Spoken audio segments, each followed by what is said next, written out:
আজকে যেটা নিয়ে আলোচনা করব সেটা হলো যে কেমিস্ট্রির পদার্থ বা ম্যাটার।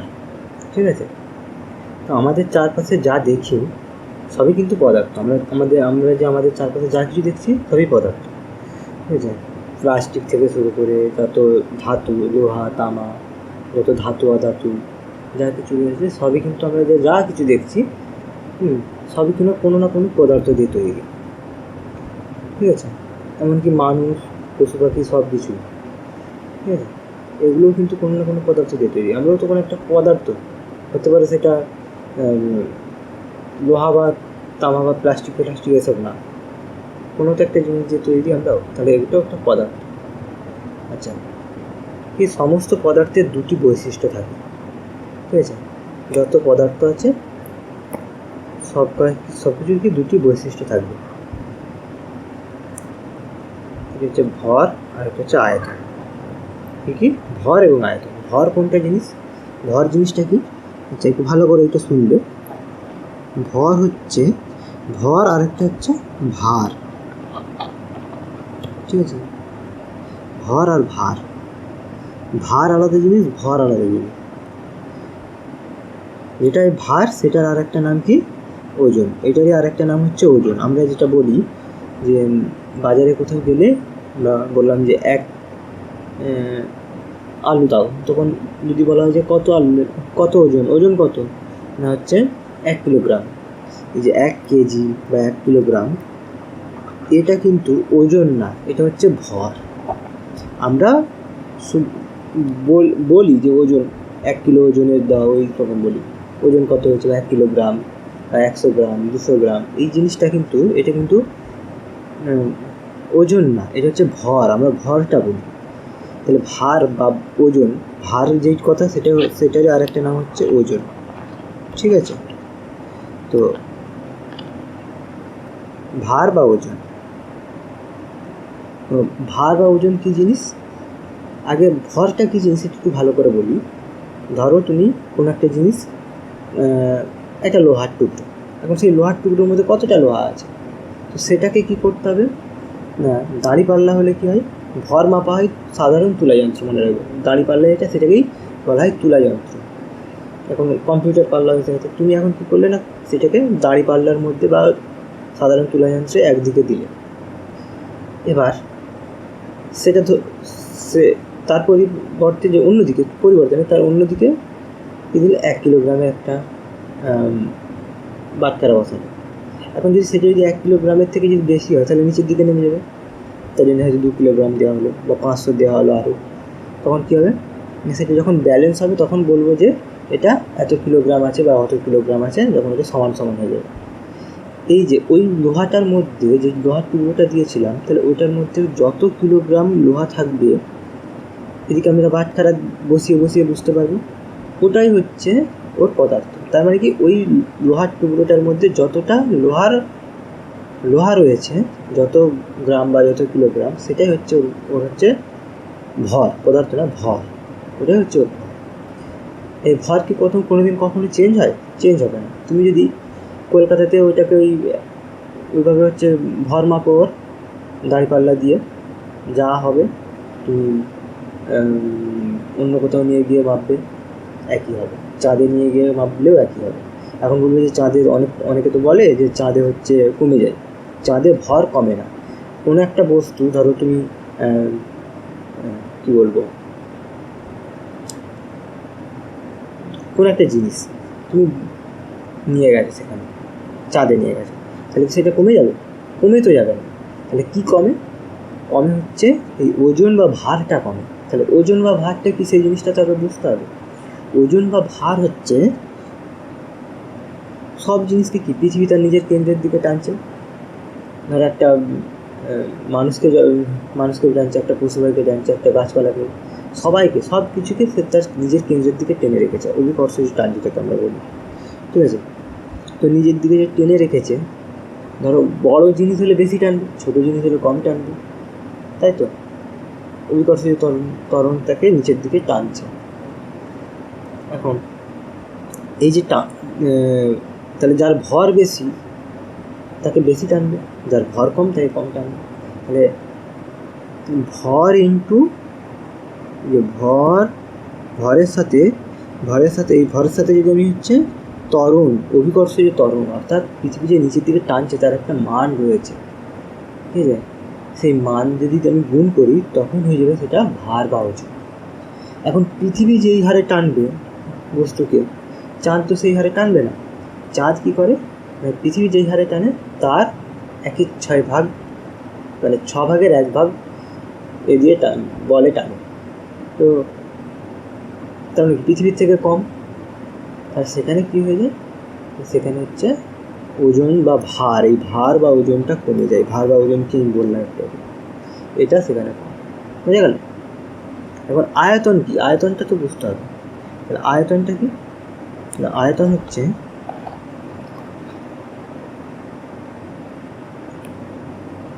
আয়তন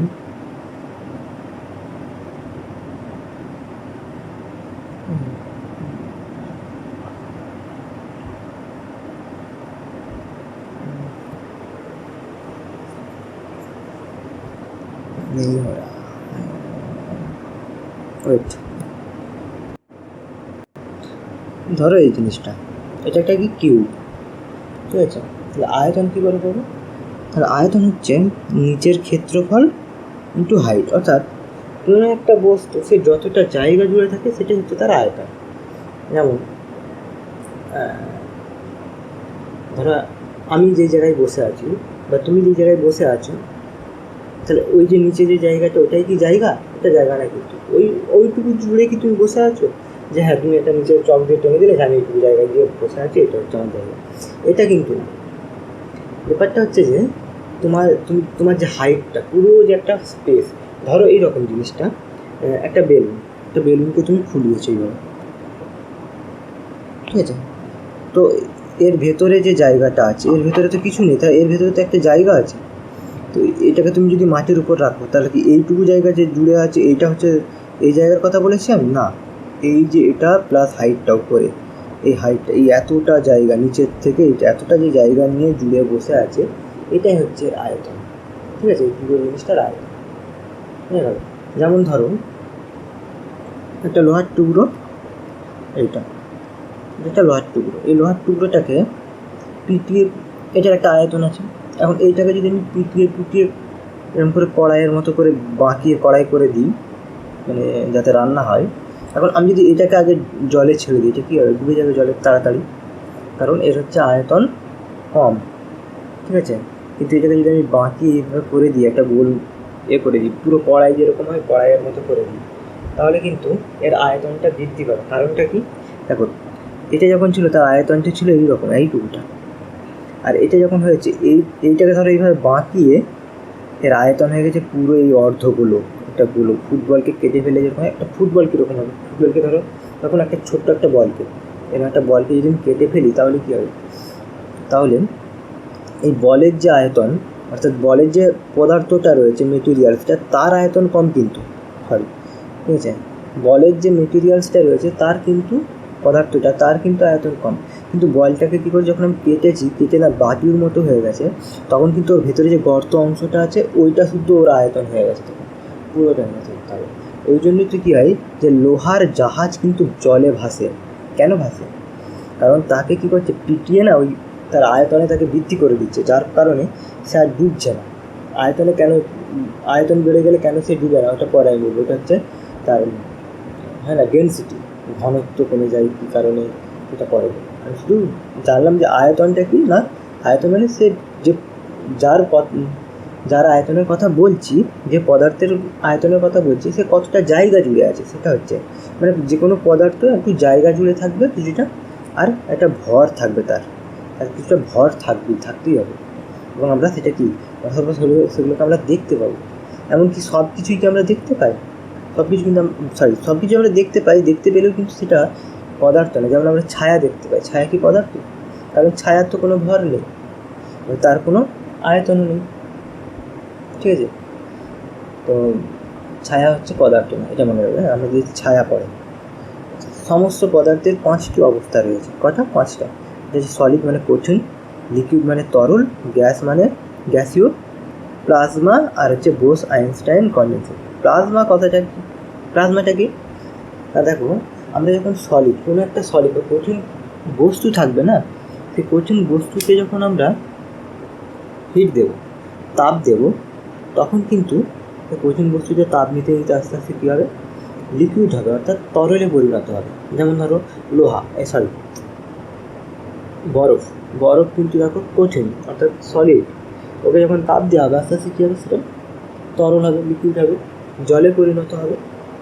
তাকে যদি আমি আরও তাপ দিই তখন কী হবে, আস্তে আস্তে সেটা বাষ্প হয়ে উপরের দিকে উঠে যাবে, সেটা হচ্ছে গ্যাসিয়াস বা গ্যাস। কিন্তু ওইটাকেও যদি আমরা আরও তাপ দিই না, তখন সেটা হচ্ছে প্লাজমা স্টেটে যাবে। এখন এটা কোথায় হয়, প্লাজমা স্টেট কোথায় দেখা যায় সেটা পরে বলছি। আচ্ছা, মানে লোহা, একটা লোহাকে যদি ধরি আমি, লোহাকে একটা তাপ দিচ্ছি, দিলে কী হবে, বেশি তাপ দিলে আস্তে আস্তে লোহাটা লাল হয়ে লিকুইড অর্থাৎ তরলে পরিণত হয়। তরলকে তাপ দিলে কী হবে, আরও তাপ দিয়ে যদি হয় সে গ্যাস হয়ে না উড়ে যাবে। এবং সেই গ্যাসটাকে কোনো রকমভাবে ধরে রেখে যদি তাকে যদি আরও তাপ দেওয়া হয়, তাহলে কিন্তু ওই যে গ্যাসগুলো ছিল না, ওই যে লোহার যে গ্যাসটা তৈরি হলো, লোহাটাকে গলিয়ে তরল থেকে গ্যাস, গ্যাস থেকে যখন আরও তাপ দেওয়া হবে, হাই টেম্পারেচার দেওয়া হবে, তখন না ওটা হচ্ছে আয়নে পরিণত হবে। আয়ন মানে ও তখন কারেন্টের মতো কাজ করবে, ওটা একটা ব্যাটারি চার্জের মতো কাজ করবে, তখন ওটা কারেন্টের মতো কাজ করবে, সেটাকে বলা হচ্ছে প্লাজমা। বুঝা গেল? আর বোস আইনস্টাইন কনডেনসেশন মানে হচ্ছে এটা ঠিক প্লাজমার উল্টো, অর্থাৎ বোস আইনস্টাইন কনডেনসেশনটা পরে বলছে। তারপরে কি বলেছে, প্রতিটি পদার্থ ছোটো ছোটো অনেক কণা দিয়ে তৈরি হয়, অনেক কণা বা অণু দিয়ে তৈরি হয়, এবং প্রতিটি কণার মধ্যে না কিছুটা স্পেস থাকে। ধরো এটা একটা লোহার টুকরো, আমরা যে লোহার টুকরো বা কাঠের টুকরো বা প্লাস্টিকের টুকরো যাই বলো না কেন, এর মধ্যে না ছোটো ছোটো অনেক কোনা সব কণা দিয়ে সব তৈরি হয়ে আছে, ঠিক আছে? তো আমি আঁকতে পারছি না ঠিক, হ্যাঁ ঠিক আছে, এরকম কণা, ছোটো ছোটো কণা, অনেক ছোটো ছোটো কণা দিয়ে তৈরি, যেগুলো আমরা কিনা খালি চোখে দেখতে পাবো, সেরকম মাইক্রোস্কোপে, আদার্স ইলেকট্রনিক মাইক্রোস্কোপ, এসব যারা মেটেরিয়াল সায়েন্স নিয়ে পড়ে তারা জানতে পারে। তো ওর মধ্যে অনেক কণা দিয়ে তৈরি, এই কণাগুলোর মধ্যে না কিছুটা স্পেস থাকে, অর্থাৎ কিছুটা জায়গা থাকে। মানে ধরো এই একটা কণা, এর সাথে এখানে একটা কণা লেগে আছে, মানে এটাকে যদি একটু জুম করে করি, যে এই একটা কণা, মানে এই একটা কণা, হ্যাঁ এই একটা কণা, এইভাবে যখন থাকবে, দেখো ভেতরে একটা করে স্পেস থাকে, তো এরকম কিছুটা স্পেস আছে বা জায়গা থাকে, কিছুটা ফাঁকা জায়গা থাকে। পদার্থের কণা বা পার্টিকেল কন্টিনিউয়াস কী করে, মুভ করতে থাকে, আরে না সারাক্ষণ নড়াচড়া করতে থাকে, এরকম এদিক ওদিক নড়তে থাকে, ঠিক আছে? নড়াচড়া করতে থাকে, মুভ মানে যে ঘুরে বেড়াচ্ছে সেরকম না হলেও নড়াচড়া করতে থাকে। আচ্ছা, প্রতিটি পার্টিকেলের মধ্যে কি আকর্ষণ বল থাকে, মানে এক একটা পার্টিকেল, এই যে কণাগুলো, এক একটা কণার সঙ্গে এক একটা কণা নিজে একে অপরকে আকর্ষণ করে রেখেছে, নাহলে তো এরা যদি আকর্ষণ না করে থাকে তাহলে তো এরা যে যার মতো নিজের মতো ঘুরে বেড়াতে পারতো, ঠিক আছে? এভাবে ঘুরে বেড়াতে পারতো। তবে হ্যাঁ, ঘুরে বেড়ায়, কখন ঘুরে বেড়ায় সেটা পরে একটু দেখছি। এই যে আকর্ষণ বল থাকে, যাকে কি বলে না, মলিকুলার অ্যাট্রাকশন ফোর্স, ঠিক আছে? আচ্ছা, আগে একটা কথা বলেছি যে প্রতিটি কণার মধ্যে কিছুটা ফাঁক বা স্পেস থাকে, কিছুটা ফাঁকা জায়গা থাকে। এখন এই কী করে বুঝবো যে প্রতিটা কণার মধ্যে যে ফাঁকা জায়গা থাকে, কী করে বুঝবো? এই কথা যদি আমি বলেছি, ধরো এক গ্লাস তুমি জল নিলে, ঠিক আছে? এক গ্লাস জলে, পুরো এক গ্লাস জল, মানে ধরো এরকম যে একটা গ্লাস,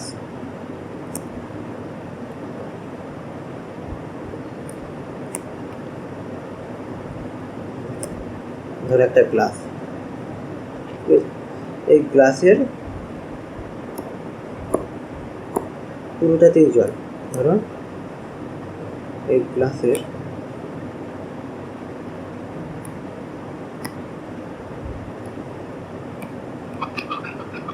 পুরোটা জল, পুরো একবারে উপর থেকে নিচ পর্যন্ত পুরোটাতে জল। এখন তুমি যদি এটার মধ্যে কোনো একটা চামচ ডুবিয়ে দাও তাহলে কিন্তু জল উপচে পড়বে, কিছুটা হলেও পড়ে যাবে। যদি কানায় কানায় পুরো জল পূর্ণ থাকে তাহলে 1 ফোঁটা যদি জল পড়ে যায়, সে 1 ফোঁটা জল বাইরে পড়ে যাবে। তাহলে তুমি ওইখানে একটা চামচ ডুবিয়ে দিলে, ঠিক আছে, জল পড়বে, তার মানে সেটা পুরো কানায় কানায় ভর্তি।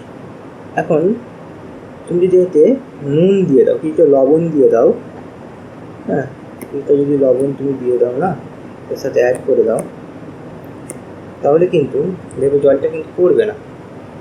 তার মানে ওই লবণটা গেল কোথায়? আর লবণের যে তোমার অণু, সেই অণুগুলো এই জলের যে কিছুটা ফাঁক জায়গা আছে সেই জায়গায় গিয়ে ঢুকে যায়, যার ফলে কি হয়, জলটা উপচে পড়ে না, ঠিক আছে, জলের উচ্চতা একই থাকে। এখানে লিখে দিয়েছি আমি, ঠিক আছে, 1 গ্লাস জল নাও, জল নেওয়া হবে, জল ছোটো ছোটো কি কণা বা অণু দিয়ে তৈরি। ওই জলে 2 চামচ লবণ মেশানো হলে জলতলের উচ্চতা একই থাকে, কারণ লবণও ছোটো ছোটো কণা দিয়ে তৈরি। জলের কণার মধ্যে যে ফাঁকা স্থান থাকে, সেই ফাঁকা স্থানের মধ্যে লবণের কণা কি অবস্থান করে, ফলে জলতলের উচ্চতা একই থাকবে, তাহলে জল পড়বে না। বোঝা গেল? তার মানে এ থেকে বোঝা যায় যে পদার্থ, জল তো একটা পদার্থ আর লবণ একটা পদার্থ। লবণের তো কী আছে, কণা দিয়ে তৈরি। ওই কণাগুলো বা অণুগুলো ওই যে জলের যে অণুগুলোর মধ্যে যে ফাঁক আছে সেই ফাঁকে ফাঁকে ঢুকে যাবে, যার কারণে জলটা উপচে পড়ে না, ঠিক আছে। এরপরে কী আছে,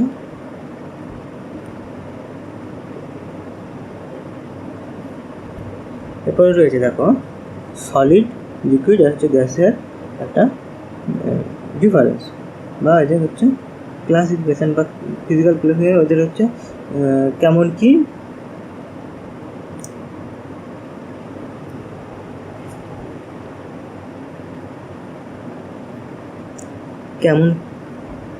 ভৌত রাসায়নিক যে পার্থক্য রয়েছে সেটা।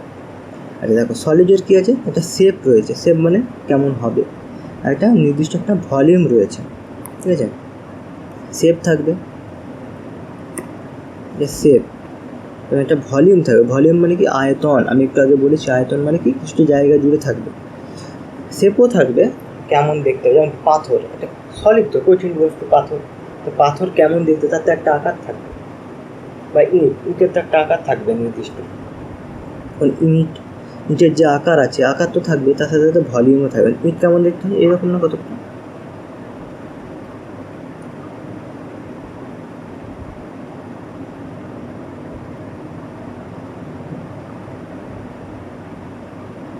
এমনি জায়গা এঁকে দেখাচ্ছি, ধরেন এটা ইট, তো ইট কতটা জায়গা জুড়ে আছে, শুধু কি নিচের জায়গাটা নিলেই হয়ে যাবে? এটা কিন্তু জায়গা না, ইট যে উপরে এই যে হাইটটা পুরোটা এই একটা জায়গা জুড়ে আছে নিয়ে, এটা হচ্ছে ভলিউম বা আয়তন, ঠিক আছে। আচ্ছা, এটা ফিক্সড থাকে, এটা কখনো চেঞ্জ হয় না। আচ্ছা, লিকুইড মানে তরলের কী হচ্ছে, শেপ কখনো ফিক্সড হয় না। মানে কি, তরলের কখনো একটা কোনো আকৃতি বা আকার থাকে, তরলকে যার মধ্যে রাখবে, যে পাত্রের মধ্যে, সেই পাত্রের আকার ধারণ করবে। যদি গ্লাসের মধ্যে রাখি তাহলে গ্লাসের মতো দেখতে লাগবে, যদি বালতির মধ্যে রাখি বালতি, যদি বাটির মধ্যে রাখি বাটির মতো লাগবে, ঠিক আছে। তাহলে কি, এর কোনো নির্দিষ্ট শেপ নেই, নির্দিষ্ট কোনো আকার নেই, ঠিক আছে। আর কি ভলিউম মানে আয়তনটা কিন্তু ফিক্সড। অর্থাৎ আমি ধরো 1 বাটি জল আমি হচ্ছে এটা লিটারের মধ্যে দিলে হয়ে দেখা গেল যে কি, 1 বাটি জল সেটা হচ্ছে 250 ml হবে, কথার কথা। এখন আমি যদি ওটাকে অন্য কিছু বাটির মধ্যে না দিয়ে যদি গ্লাসে রাখি, তাহলে কি সেটা হচ্ছে 500 ml হয়ে যাবে? 250 ml হতে হবে। তাহলে তার আয়তনটা কি, ভলিউমটা কি, এটা ফিক্সড থাকবে। এটার হচ্ছে ভলিউম ফিক্সই থাকবে। যদি আমি এটাকে কেটে, যদি আমি এদিকে এই হাফ থেকে কেটে, এখান থেকে ধরো এই হাফ থেকে কেটে নিয়ে এইটাকে নিয়ে যে হাফটা এইদিকে জুড়ে দিলাম, ঠিক আছে, এরকম করে জুড়ে দিলাম, এই হাফটা নিয়ে দিই, তাহলে কি এর ভলিউমটা কমে যাবে? ভলিউম কমবে না, ঠিক আছে।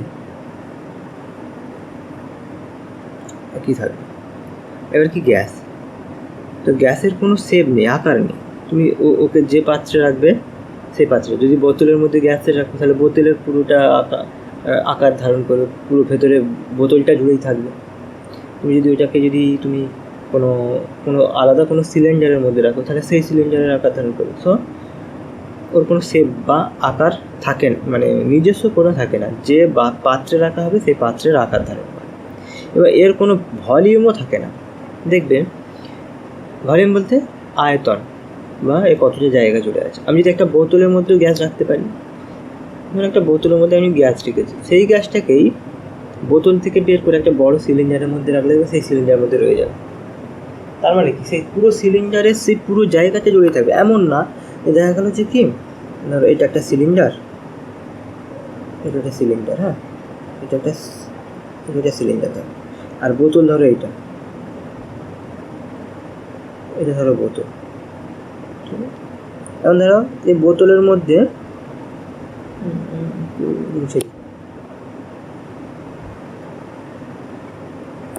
ধরো এটা একটা বোতল, তো এই বোতলের মধ্যে ধরো গ্যাস ছিল, তাহলে পুরো বোতলটার ভেতরেই তো থাকবে, যে আমি হ্যাঁ একটুখানি গ্যাস ঢেলেছি মানে নিচে থাকবে উপরের দিকে থাকবে না এরকমটা, গ্যাস তো চারিদিকে ছড়িয়ে ছিটিয়ে থাকে, তাহলে এই পুরোটা ভেতরে থাকবে একবারে।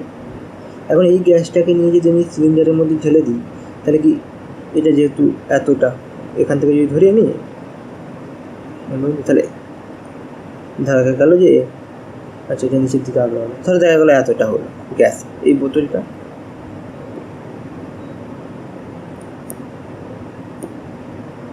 ঠিক আছে, তাহলে ঢালা হলো এতটা হলো, তো এত নিচের মধ্যেই কি থাকবে গ্যাসটা, এখানে উপরের মধ্যেও থাকবে, সব জায়গায় জুড়েই থাকবে। তাহলে কি এইটুকু আয়তনের গ্যাস আমি যখন এই বড় আয়তনের কোনো সিলিন্ডারের মধ্যে ঢেলে দেবো তখন কি পুরো বড় আয়তনের সিলিন্ডারটার মধ্যে চারিদিকে ছড়িয়ে যাবে। তার মানে কি এই সিলিন্ডারটার আয়তন নিয়ে নেবে, এইটার আয়তনে ছিল প্রথমে, এইটার আয়তন নিয়ে নেবে, এর আয়তন থেকে এর আয়তন বেশি, তাহলে আয়তন কি ফিক্সড থাকলো না, আয়তন ফিক্সড নয়, ঠিক আছে, আয়তনও ফিক্সড নয়, এর আকারও ফিক্সড নয়, যে পাত্রে রাখবে সেই আকার ধারণ করবে, এই পাত্রে রেখেছিল এর আকার আলাদা, এর আকার আলাদা হয়ে যাবে, ঠিক আছে। এই কারণের জন্য এলপিজি যে গ্যাস সিলিন্ডার হয় না, এলপিজি গ্যাস সিলিন্ডার যে কোনো গ্যাস সিলিন্ডার লিটারে না হয়ে কেজিতে হয়, কারণ কি এটা তো একটা বড়, তো এর লিটার বেশি ছিল, কি এইটা ধর দেখা গেলো এটা 5 লিটারের আর এটা দেখা গেলো যে 20 লিটারের, তো 5 লিটারের গ্যাস আমি যখন 20 লিটার বোতলের মধ্যে ঢালবো সেটা পুরো 20 লিটার সিলিন্ডারের ভেতরে, পুরো 20 লিটার সিলিন্ডারের ভেতরটা পুরোটা জুড়ে থাকবে। তো এখন তাহলে এটা কী হয়ে গেলো, 20 লিটার হয়ে গেলো, ছিল 5 লিটার ঢেলেছিলাম হয়ে গেলো 20 লিটার। তো এই জন্য যাতে বিক্রি করতে বা যে আমরা গ্যাস নিই সেখানে যাতে অসুবিধা না হয় সেই জন্য কী করলো কেজি, এর ভেতরে যদি 1 কেজি গ্যাস থাকে, আমি যদি সেই 1 কেজি গ্যাসকে যদি এতে ঢালি তাহলে সেটা কিন্তু 1 কেজি গ্যাসকে যদি আমি এতে ঢালি, এখান থেকে নিয়ে 1 কেজি গ্যাস এখানে দিলাম, পুরোটা এটা 1 কেজি ধরো, এই পুরোটা এটা 1 কেজি গ্যাস, এই 1 কেজি গ্যাসটা নিয়ে যদি আমি এতে ঢালি তাহলে কিন্তু এতেও 1 কেজিই থাকবে, ঠিক আছে। এটা কিন্তু 1 কেজিটা 2 কেজি বা কমে আরও হয়তো 500 গ্রাম হয়ে যাবে না, কারণ কেজি তো ভর কখনো এমনি কমে যাবে না, কমে না তো, আমি একটু আগে বলেছি যে চাঁদে নিয়ে গেলেও কমে না, তাহলে এর ভর কমবে না, ঠিক আছে, তাহলে ভরটা ঠিক থাকবে, সেই জন্য কেজিতে ব্যবহার করে, কেজিতে বিক্রি করা হয়। আমি ছোটো বোতল দিলেও কেজিতেই পাবো, বড় বোতল দিলেও কেজিতেই পাবো, অর্থাৎ আমি যদি এটা বড় বোতলে কেউ যদি বলে যে এতে 1 কেজি আছে, এটাও যেমন ঠিক আছে, এতেও 1 কেজি থাকবে, এটাও ঠিক আছে, এটা নিয়ে কোনো প্রবলেম নেই। কেউ যদি লিটারে দিয়ে দেয় তাহলে সেক্ষেত্রে কিন্তু গন্ডগোল হবে, এই জন্য লিটারে বিক্রি হয় না গ্যাস। আচ্ছা, এবার কী আছে না, স্টেট অফ ম্যাটার, বলছে যে কোনো পদার্থের অবস্থার পরিবর্তন দুভাবে করা যায়। যে কোনো পদার্থের অবস্থার বলতে কঠিন থেকে তরল, তরল থেকে গ্যাসীয়, গ্যাসীয় থেকে আবার তরল, তরল থেকে আবার কঠিন, এই যে পরিবর্তন এটাকে বলা হচ্ছে অবস্থার পরিবর্তন। তার অবস্থা ছিল কীরকম, সে শক্ত ছিল বা কঠিন ছিল, কঠিন থেকে কী করলাম আমি তাকে তরলে নিয়ে গেলাম, এটা হচ্ছে অবস্থার পরিবর্তন হলো, ছিল কঠিন হয়ে গেল তরল, তরল থেকে আবার কী হলো না গ্যাসীয়, তো এই যে এই পরিবর্তনটা দুরকমভাবে করা সম্ভব, ঠিক আছে? যে কোনো পদার্থের অবস্থার পরিবর্তন দুভাবে করা যায়। যাতে একটা হচ্ছে টেম্পারেচার, মানে তাপমাত্রাকে ইনক্রিজ আর ডিক্রিজ করে, অর্থাৎ তাপমাত্রাকে বাড়িয়ে অথবা কমিয়ে, এটা একরকমভাবে করা যায়। আর এক রকম কি প্রেসার ইনক্রিজ অথবা ডিক্রিজ করে, অর্থাৎ প্রেসারকে আমরা যদি বাড়িয়ে অথবা কমিয়ে। এখন কখন বাড়াবো বা কখন কমাবো? দেখো, সলিড, যখন সলিড থাকবে, আমি এখন একটা প্রথমটা নিয়ে আমি কথা বলি। তাহলে টেম্পারেচারকে বাড়িয়ে অথবা কমিয়ে কীভাবে করা যায়? দেখো, সলিড আছে, সলিডকে যখন আমি টেম্পারেচার এইদিকে মানে বাড়াচ্ছি, টেম্পারেচার যখন বাড়াবো তখন কী হবে, সলিড থেকে সেটা লিকুইড হবে, অর্থাৎ কঠিন থেকে তরল হচ্ছে। এই প্রসেসটাকে বলা হয় মেল্টিং, মানে গলনাঙ্ক। এটাকে বলা হয় গলন হচ্ছে, ঠিক আছে? গলছে, তাহলে গলনাঙ্ক, মেল্ট করা। আচ্ছা, এবার কি, লিকুইডকে যখন আরও তাপ দেবো তখন কী হয়ে যাবে, গ্যাসে পরিণত হয়ে যাবে, লিকুইড থেকে গ্যাসে হয়ে যাবে। এই যে লিকুইড থেকে গ্যাসে হলো, এটাকে বলা হচ্ছে, যদি তাপ দিই তাহলে সেটাকে বলা হচ্ছে ভেপারাইজেশান। কী বলে? ভেপারাইজেশান, মানে বাষ্পায়ন। মানে লিকুইডকে যদি আমি, ধরো তরল আছে, জল আছে, জলকে যদি আমি আরও হিট দিই, সে যদি গ্যাসে পরিণত হয়, গ্যাস মানে ওই যে শুধু এলপিজি গ্যাস এটা না, অক্সিজেন, হাইড্রোজেন, নাইট্রোজেন সবই কিন্তু গ্যাস। এগুলো বাতাস, এটা একটা এয়ার, এটা একটা গ্যাস। আচ্ছা, তাহলে কী হলো না, হচ্ছে লিকুইডকে অর্থাৎ জলকে যখন আমি তাপ দিলাম সেটা বাষ্পে পরিণত হলো, সেটি বলা হচ্ছে ভেপারাইজেশান। এবং তারপরে আমি বলেছি কি, যখন গ্যাসকে যখন আরও তাপ দেওয়া হবে তখন সেটা প্লাজমা স্টেট হয়ে যাবে। প্লাজমা স্টেট হয়ে গেলে তখন কী হয়, ওইগুলো আয়নে পরিণত হয়। এই মানে গ্যাসকে যখন আমি আরও হিট দেবো না, তখন ওটা কী হবে, আয়নে পরিণত হয়। এটা নিয়ে আমি পরে আবার ডিটেল বলবো যে কীভাবে আয়নে পরিণত হয়, সেটা আমি পরে বলবো। কিন্তু আয়নে পরিণত হয়, এই আয়নে পরিণত এটাকে বলা হয় যে আয়োনাইজেশান, ঠিক আছে? তাহলে কি, সলিড থেকে যখন লিকুইড হলো সেটা বলে মেল্টিং, লিকুইড থেকে গ্যাস হলে সেটা বলে ভেপারাইজেশান, গ্যাস থেকে যখন প্লাজমা হবে, আরও যখন হিট দিয়ে যখন এটাকে প্লাজমা স্টেটে নিয়ে যাওয়া হবে সেটাকে বলা হচ্ছে আয়োনাইজেশান, ঠিক আছে? এবার দেখো কেন এটা হয়, কীভাবে হয় সেটা দেখো। যখন কোনো কঠিন পদার্থের মধ্যে তাপ দেওয়া হয় তখন কঠিন পদার্থের ভেতরে, আমি বলেছি একটু আগে এঁকে দেখালাম, এর ভেতরে কী আছে, অনেক ছোটো ছোটো ছোটো সব এরকম ভেতরে সব অণু আছে বা কণা আছে, ঠিক আছে? তো ওই অণুগুলিকে যখন তাপ দেওয়া হয়, তাপ কী হচ্ছে, একটা এনার্জি, তো তাপ শক্তি। তো এই এনার্জি পেয়ে কী হয়, নিজেদের মধ্যে যে আকর্ষণ বলটা থাকে, সেই আকর্ষণ বলটা তা থেকে মুক্ত হয়ে যায় বা আকর্ষণ বলটা কমে যায়।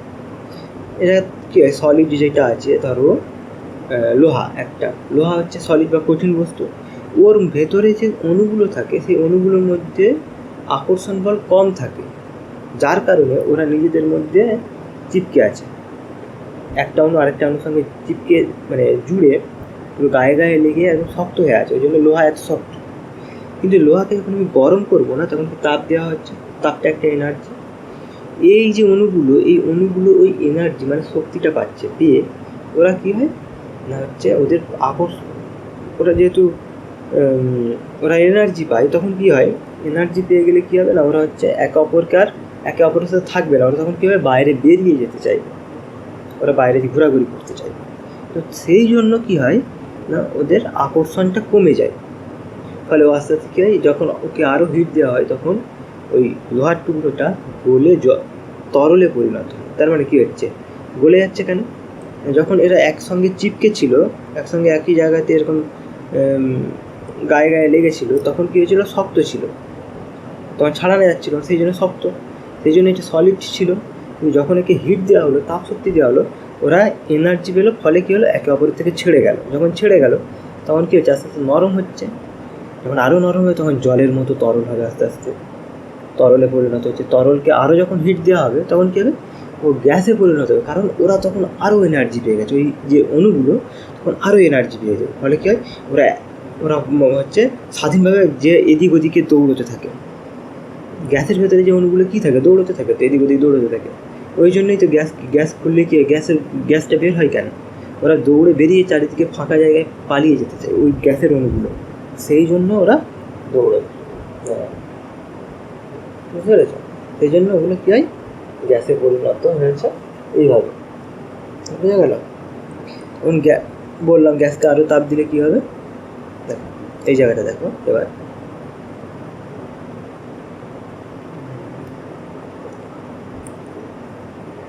গ্যাসকে আরও তাপ দিলে গ্যাসের অণুগুলি আরও বেশি এনার্জি পায়, ফলে অণুগুলির বাইরের অরবিট বা কক্ষপথ, এই যখন অণুপরমাণু পড়াবো তখন বুঝবে, বা এদের হচ্ছে কি একটা অণুপরমাণু এইরকম কক্ষপথ ঘুরে ঘুরে আছে বাইরের কক্ষপথে, ঠিক আছে, বাইরের কক্ষপথ বা অরবিট, যে ইলেকট্রনগুলো থাকে বাইরে বাইরে এরকম ইলেকট্রন থাকে ঘুরে বেড়ানো থাকে, ঠিক আছে, ওই ইলেকট্রনগুলো যে বাইরের যে সব থেকে বাইরে যে কক্ষপথে থাকে, এই যে ধরো এটা, ঠিক আছে, এটা হচ্ছে ধরো বাইরের কক্ষপথ, এর বাইরে যে ইলেকট্রনগুলো থাকে এই ইলেকট্রনগুলো বেশি এনার্জি পায় যখন আমি একে হিট দিই। এটা একটা পদার্থের অণু, তাকে আমি যখন হিট দিই তখন এই বাইরের যে কক্ষপথে যে ইলেকট্রনটা আছে এই ইলেকট্রনটা বেশি এনার্জি পায়, ফলে কী হয়, ওই ইলেকট্রনটা ওই কক্ষপথ থেকে বাইরে বেরিয়ে চলে আসে, ঠিক আছে। যখন এর বাইরে বেরিয়ে চলে আসে তখন এরা কি আয়নে পরিণত হয়। ওই যে বললাম গ্যাসকে বেশি তাপ দিলে কী হয়, প্লাজমা যাচ্ছে, প্লাজমা মানে কী হয়ে যাচ্ছে, আয়নে পরিণত হচ্ছে, এই জায়গাকে আয়নে পরিণত। এটা আমি আবার অণুপরমাণু চ্যাপ্টারতে পড়াবো, শুধু এইটুকু শুনে রাখো, ঠিক আছে। আচ্ছা, এটা কোথায় হয় এই প্লাজমা স্টেটটা? প্লাজমা স্টেট এটা হচ্ছে সূর্য বা তারাগুলির মধ্যে দেখা যায়। তাছাড়া কোথায় দেখা যায়? তাছাড়া দেখা যায় যে ফ্লুরোসেন্ট বাতি বা টিউবলাইট হয় না, বা নিয়ন বাতি হয় না, দেবে রেস্টুরেন্টের মধ্যে দেবে এরকম প্যাচানো প্যাচানো করে লেখা আছে যে এটা এই রেস্টুরেন্ট, ইংলিশে এরকম করে লেখা থাকে, এবং ওই যে প্যাচানো প্যাচানো লাইটটা থাকে, ওই লাইটটা কিন্তু জ্বলতে থাকে, লাইট হয়ে জ্বলতে থাকে। তো ওটা কি মিনিচার বাইরে করা আছে বা রাইস দেওয়া আছে? তা না, যেগুলো রাইস দেওয়া থাকে না, এবার একটা পাইপের মতো তার মধ্যে লাইট জ্বলছে কিন্তু। তো ওটা কি করা আছে না, ওটা হচ্ছে একটা টিউবলাইটের মতো, ওগুলো তৈরি করা যায়। তো এটাকে বলা হচ্ছে নিয়ন বাতি বা ফ্লুরোসেন্ট বাতি। ওর মধ্যে হচ্ছে ওই প্লাজমা স্টেট দেখা যায়। কেন দেখা যায়, কখন দেখা যায়, পরে বলবো। অন্য আচ্ছা ঠিক একটু বলেই দিই একটু। তো প্লাজমা স্টেট মানে হচ্ছে ধরো একটা টিউবলাইট, আমরা তো টিউবলাইট দেখেছি, যে এখনকার চায়না টিউবলাইট তা নয়, যেগুলো গ্যাস ভরা থাকতো, অনেক সময় গ্যাস কমে গেলে লাইটটা জ্বলতো না। তো ওর মধ্যে একটা গ্যাস আছে, এই গ্যাসটা হচ্ছে কী গ্যাস না, হচ্ছে এটা হচ্ছে ইনার্ট গ্যাস, অর্থাৎ কী আছে, জেনন, নিয়ন, রেডন, এই ধরনের যে গ্যাসগুলো এগুলো হচ্ছে নিষ্ক্রিয় গ্যাস, ঠিক আছে, নিষ্ক্রিয় গ্যাস। এই গ্যাসগুলো তার সঙ্গে বিক্রিয়া করে না, ঠিক আছে। তো এই যে টিউবলাইটের মধ্যে যে গ্যাসটা আছে, টিউবলাইটের দেবে দুদিকে দুটো প্রান্তে ফিলামেন্ট থাকে। ওখানে যখন কারেন্ট দেওয়া হয় না, একটা হাই ভোল্টেজের ভেতরে তৈরি হয়। হাই ভোল্টেজের কারণে ওর ভেতরে যে গ্যাসটা আছে সেই গ্যাসটা উত্তপ্ত হয়ে ওঠে। হাই ভোল্টেজ যে কারেন্ট উত্তপ্ত হয়ে গেলে কী হয় না, গরম হয়ে গেলে তখন ওই যে গ্যাস, ওটা তো এমনিতে অলরেডি গ্যাস অবস্থায় রয়েছে, তো গ্যাসকে যদি আমি আরও হিট দিই, আরও যদি তাপ দিই, তাহলে কী হবে, সে আরও এনার্জি পাবে, ফলে সে কী হবে, ওই গ্যাসটা আয়নে পরিণত হবে। একটু এই যেখানে পড়ালাম এই জায়গাটাতে আয়নে পরিণত হবে। তাহলে আয়নে পরিণত হলে ওইটার ভেতর দিয়ে, গ্যাসটার ভেতর দিয়ে কারেন্ট অনায়াসে যাতায়াত করতে পারে, কারণ এটা আয়ন তৈরি হয়ে গেছে, ওইটার ভেতর দিয়ে কারেন্ট যাতায়াত করতে পারে, ইলেকট্রিসিটি যাতায়াত করতে পারে। তাহলে একটা প্রান্ত থেকে আরেকটা প্রান্তে যখন ইলেকট্রিসিটি যাতায়াত করবে না, তখন ওই গ্যাসটা জ্বলে উঠবে। এইভাবেই লাইটটা কী হয়, জ্বলতে থাকে। এটাকে বলা হচ্ছে প্লাজমা স্টেট। কোথায় দেখা যায় তাহলে ফ্লুরোসেন্ট বাতি বা নিয়ন বাতির মধ্যে, বোঝা গেল? তো গ্যাস যখন আমরা হচ্ছে কোনো পদার্থকে তাপ দেবো, তখন কি আস্তে আস্তে গলে জল হবে বা হচ্ছে আমরা তরলে পরিণত। আর তাপটা যখন আমি বের করে নেবো তখন থেকে কী হবে না, ঠিক উল্টো হবে, তরল থেকে গ্যাসীয় থেকে তরল, তরল থেকে কঠিন পরিণত, ঠিক আছে।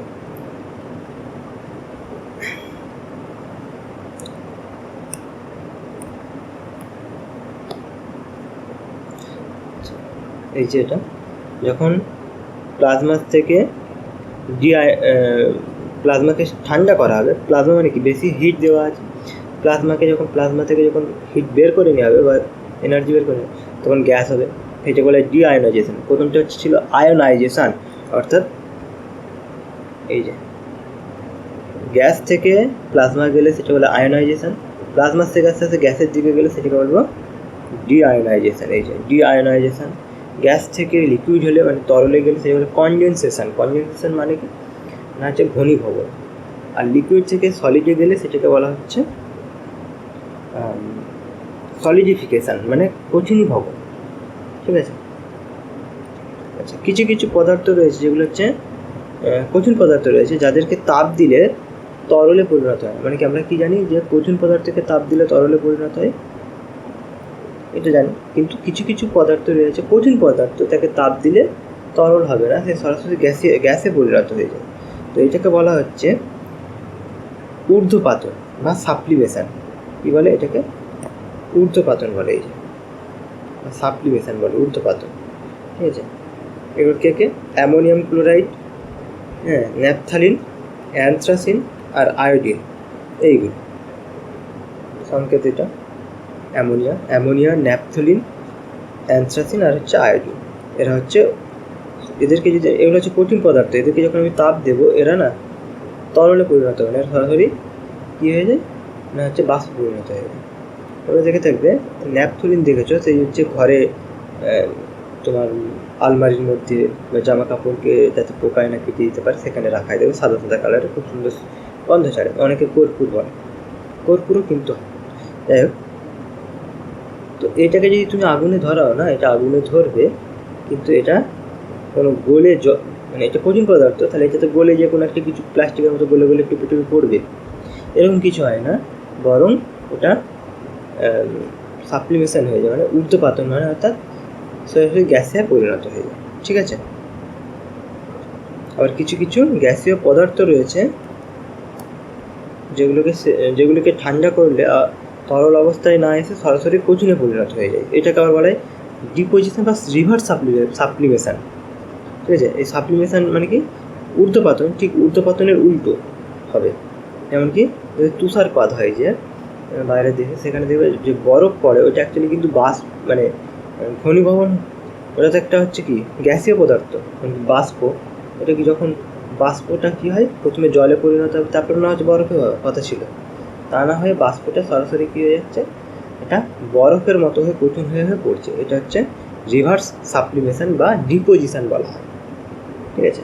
রিভার্স সাপ্লিমেশন বা ডিপোজিশন।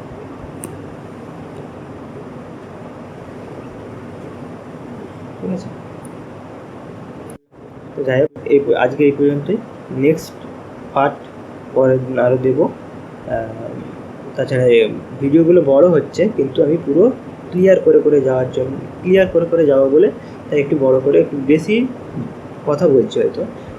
অনেক একটা জিনিসকে অনেকবার হয়তো বলছি ঘুরিয়ে পেঁচিয়ে, শুধুমাত্র ভালোভাবে বোঝার জন্য, আর কিছু। ঠিক আছে।